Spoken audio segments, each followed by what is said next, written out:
বিশেষ করে অনেক কথা আজকে যেহেতু অনেক লোকের সমাগম হয়েছে, পরবর্তী যে স্মরণ সভায় হয়তো অনেকেই থাকবেন। তবে বেশি সময় নিব না, যেহেতু প্রচন্ড গরম। কথা বলবো আমি, সকলের আমাদের জানার প্রয়োজন আছে। আমাদের বয়স 45, সবার ছোট। মায়ের কাছ থেকে অনেক বিষয় শিখেছি।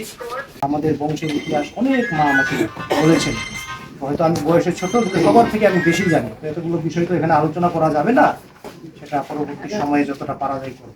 এটা বলবো সত্যি, আমি গতকালকেও প্রার্থনা করছিলাম যে আমরা মানুষ, আমাদের পাপে জন্ম, যদিও আমরা বিশ্বাসে প্রভু যীশু খ্রিস্টের রক্ত দ্বারা ধৌত হয়, শুদ্ধ হয়, ধার্মিক হিসাবে পরিগণিত হয়, তবুও পাপ স্বভাব আমাদের মধ্যে থাকে। গতকালকে আমি প্রার্থনা করেছিলাম, প্রভু যদি মায়ের কিছু পাপ থেকে থাকে তুমি ক্ষমা করো। এবং আমি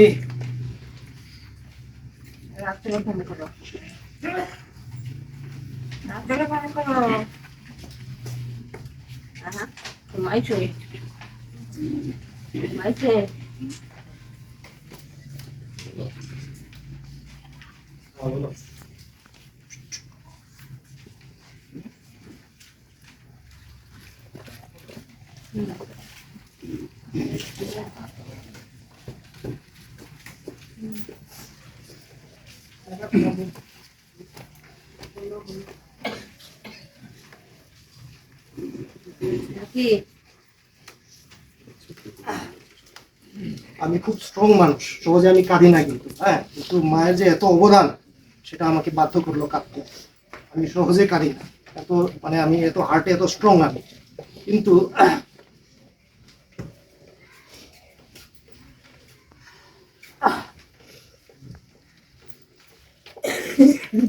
আমরা সন্তানরা তো তার সেবা পেয়েছি, কিন্তু প্রত্যক্ষ বা পরোক্ষভাবে সন্তানের বাইরে যারা আছেন, আমি নাম নিব না, এখানে অনেকেই আছে যে মার জীবনের দ্বারা কম বেশি উপকৃত হয়েছে। তো এটাই হলো শিক্ষণীয় বিষয়। কারণ প্রচুর মানুষকে মা সেবা দিয়েছেন, এবং বাইবেলের একটি কথা আমার মনে পড়ে, যে দরিদ্রদের যে কৃপা করে সে সদাপ্রভুকে ঋণ দেয়, এবং সেই ঋণটি সদাপ্রভু যথেষ্ট সময়ে সঠিক সময়ে পরিশোধ করে। কেন এই কথাটা বলছি দেখেন, 86 কমপ্লিট করে 87-তে পড়লো। বর্তমান যুগে আমার তো 45 হতেই চুল দাড়ি পাকা শুরু করে দিয়েছে, অনেকে তার কমেও পাকে। 5 বার ব্রেন স্ট্রোক করার পরেও সে বেঁচেছিল। 5 বার ব্রেন স্ট্রোক করার পর 3 মাস কথা বলতে পারিনি, 2 মাস খেতে পারিনি। এটা কিভাবে সম্ভব যদি আমরা সুস্থ মস্তিষ্কে যদি চিন্তা করি? এই যে সকলকে যে তিনি ভালোবাসতেন, যেটা বাইবেলের পর যেটা আমাদের শিক্ষা দেয়, যারা সদাপ্রভুকে দরিদ্রদের কৃপা করে তারা ঈশ্বরকে ঋণ দেয়, সদাপ্রভু সেটা সঠিক সময় পরিশোধ করে। তো এত 5 বার ব্রেন স্ট্রোক করার পরেও 2 মাস খাওয়া খেতে পারতো না। এই অবস্থায় প্রায় 2 বছরে পড়লো, মানে গত বছরের জানুয়ারি,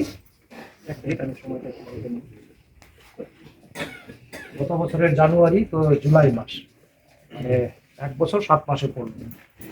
তো আমি মাকে প্রায়শই বলতাম যে প্রভু তুমি তোমার হৃদয়কে, যখন তিনি ভালো ছিলেন আমি তখনও বলতাম তুমি তোমার হৃদয়কে প্রস্তুত করো, তুমি রেডি থাকো, প্রস্তুত থাকো, কারণ তোমার কলিং কখন আসবে কেউ বলতে পারে না। এবং আমরা যারা জীবিত আছি, হয়তো আগামী বছর আসতে না আসতেই আমরাও হয়তো চলে যেতে পারি, কোনো গ্যারেন্টি নাই আমাদের জীবন। কিন্তু কোনটা গ্যারেন্টি? আমাদের আত্মা প্রভুর হাতে গ্যারেন্টি। আমি বিশ্বাস করি এখন মা প্রভুর সঙ্গে আছেন। আমি গতকালকেও প্রার্থনা করেছিলাম যে যদি ভুল থেকে থাকে প্রভু তুমি তাকে ক্ষমা করো, তার আত্মাকে তুমি গ্রহণ করো, ঠিক যেটা মা বলে।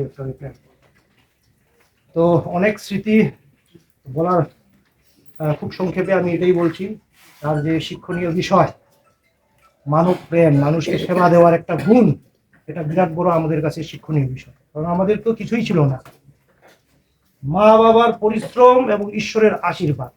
কারণ মানুষ পরিশ্রমই করতে পারে, ঈশ্বর যদি না দেয় তো থাকে না। কিন্তু মা বাবার যে অক্লান্ত পরিশ্রম এবং ঈশ্বরের আশীর্বাদে আমাদের যা জমি জায়গা আপনারা দেখছেন, সবই এটা মা বাবার পরিশ্রম। এবং বিশেষ করে আমি কয়েকটা নাম নিতে হয়। আমার বয়োজ্যেষ্ঠ দাদা বাবাকে যথেষ্ট সেবা দিয়েছে, মার সময়েও যথেষ্ট সেবা দিয়েছে, বাবাকে সেবা দেওয়ার আমার সুযোগ হয়নি, কিন্তু মাকে কিঞ্চিত হলেও আমি দিয়েছি। তাকে যথেষ্ট জায়গায় আমি নিয়ে গিয়েছি, আসাম, বেঙ্গল, নেপাল, ভুটান। এই সুযোগ আমার জীবনে হয়েছে। আত্মীয় স্বজনদের সঙ্গে সাক্ষাৎ করিয়েছি, তাকে যতটা খুশি রাখা যায়।